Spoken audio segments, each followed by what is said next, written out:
Hey guys, Vida here from .comgal.com, and I'm here with a new video, a new WordPress tutorial showing you how to change your WP admin URL. So let's get started.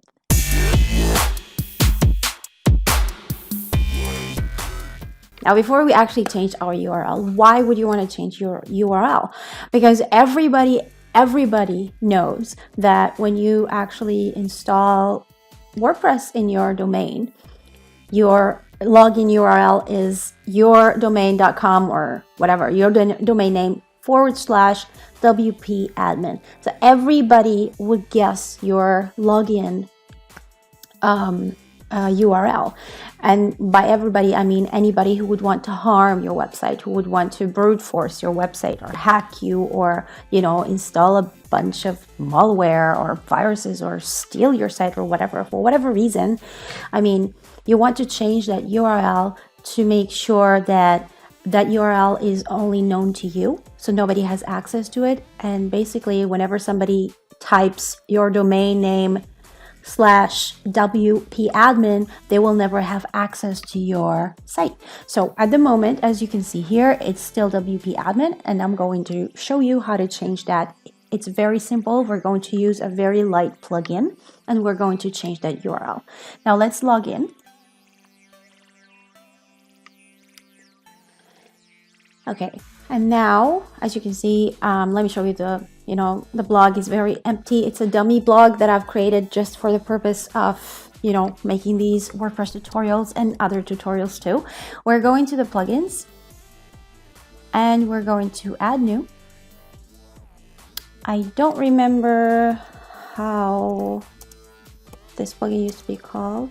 Change admin URL, I guess, or something like that.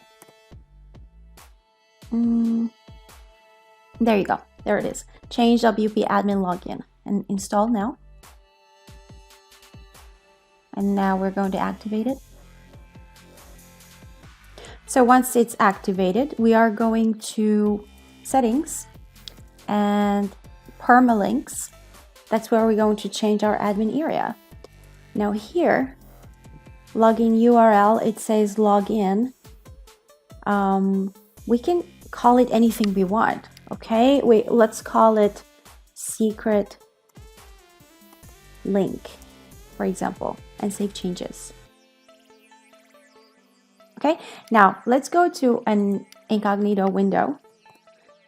Yeah, so joined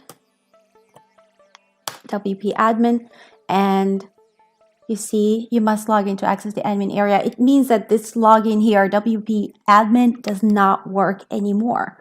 So what did we choose? It's called secret link. Now, if I go and type secret link, it will give me the login area. And that's how you change your admin URL. It's very simple. You only need a tiny little plugin. So this is basically just a little extra step that you can take to actually protect your site from anybody who would want to harm you or steal your content or steal your site or hack you or anything. As usual, if you have enjoyed this video, please leave me a comment and press the like button. If you have any suggestions for content that you want me to cover, again, please leave it in the comments. If you like my content, I invite you to subscribe to my channel. And if you do, please press the bell button so that you're the first to know whenever a new video is up. Thank you so much for watching, and see you in the next video.